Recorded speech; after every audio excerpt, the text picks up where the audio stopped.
नमस्कार। जय श्री महाकाल। मैं पंडित शेष नारायण आचार्य आप सभी को आने वाली 6 फरवरी को सतिला एकादशी है, जो कृष्ण पक्ष में पाए जा रहे हैं। जो कृष्ण पक्ष में पाया जाता है वो सर्वोत्तम माना गया है।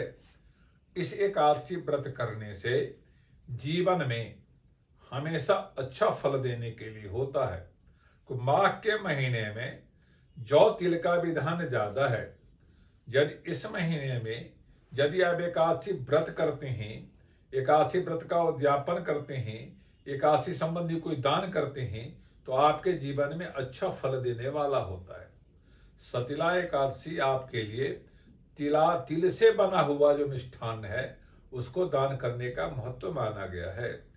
इस एकादशी में जलाहार फलाहार के साथ आप यदि व्रत करते हैं और व्रत के साथ आप दीप दान करते हैं, 11 दीपक दान करते हैं घी का, भगवान विष्णु शालिग्राम और तुलसी की पूजा करते हैं और अपने मन में ये संकल्प करते हैं जो मैं अपने पितरों को पितृ संबंधी दोष को समाप्त करते हुए पितरों के मुक्ति के साथ उनसे ऐसा आशीर्वाद लेना चाहता हूं जो तिल के बराबर भी कोई दोष हो तो वह भी समाप्त हो जाए।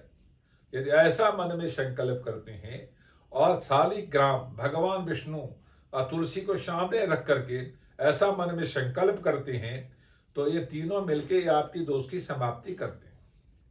आपके जीवन में जो बौद्धिक कमियां पाई जाती है, आपके उदर संबंधी व्याधि होता है, रोग होता है पेट में, उससे भी आपको ये व्रत आपको मुक्ति दिला सकती है।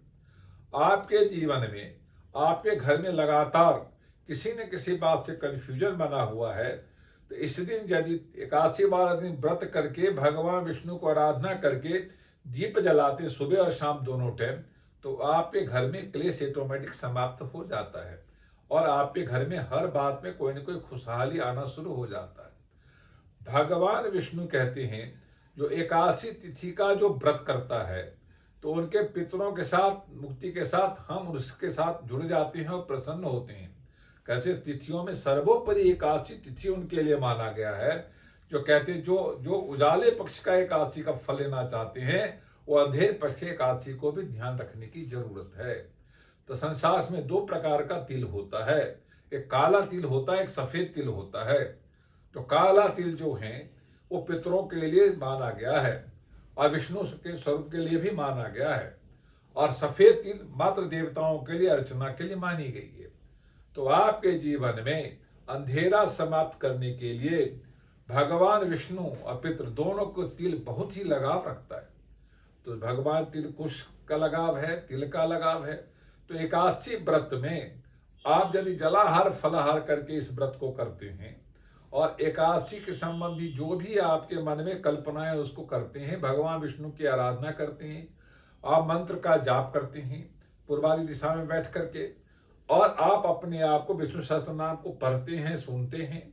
साथ ही उनके लिए भगवान शालिग्राम पे षोडशोप सब दूध दही चंदन तिलक से स्नान इत्यादि कराकर तिलक लगा करके पुष्पादि का वर्षा करके और तुलसी दल चढ़ाते हैं। ओम विष्णवे नमः मंत्र बोल करके और तुलसी के सामने भी दीपक जला के उनको भी जलदान करते हैं और भगवान विष्णु के साथ उनको सबको जोड़ करके तीनों के आरती उतारते हैं और मन में आरती के साथ संकल्प करते हैं जो मेरे पास जो कुछ था हम देव पितरों को प्रसन्न करने के लिए एकादशी में अर्पण कर रहा हूं। मुझे इस अर्पण के साथ आप खुश हो जाएं और हमें सुखी होने की आशीर्वाद दें। ऐसा मन में संकल्प करना चाहिए। अपने मन में किसी प्रकार का दोष की चर्चा ही नहीं करना चाहिए। भगवान विष्णु संबंधी, भगवान शालिग्राम संबंधी, तुलसी संबंधी जो कोई भी कथाएं हैं उसको सुनना चाहिए, उसको पढ़ना चाहिए, उस मंत्र को जाप करना चाहिए और आपको हर एक दृष्टिकोण से अपने आप को शुद्ध रखना चाहिए। तो मन की शुद्धि होता है, वस्त्र का शुद्धि होता है, विचार का शुद्धि होता है, वातावरण की शुद्धि होती है। तो एकादशी फल सर्वोपरि फल देने वाला फल है एकादशी व्रत। इस व्रत के विधान से संसार में कई ऐसे उसमें चर्चा आया हुआ है, वेद में, शास्त्र में, पुराण में चर्चा हुआ है। एकादशी जैसा कोई व्रत संसार में नहीं पाया जाता है।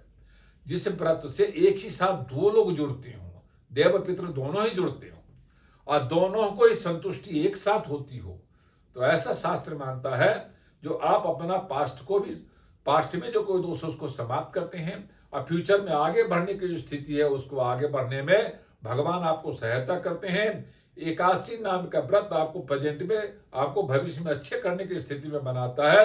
ये वीडियो यदि आपको अच्छा लगा हो, लाइक करना, सब्सक्राइब करना, शेयर करना ना भूले। ओम शांति।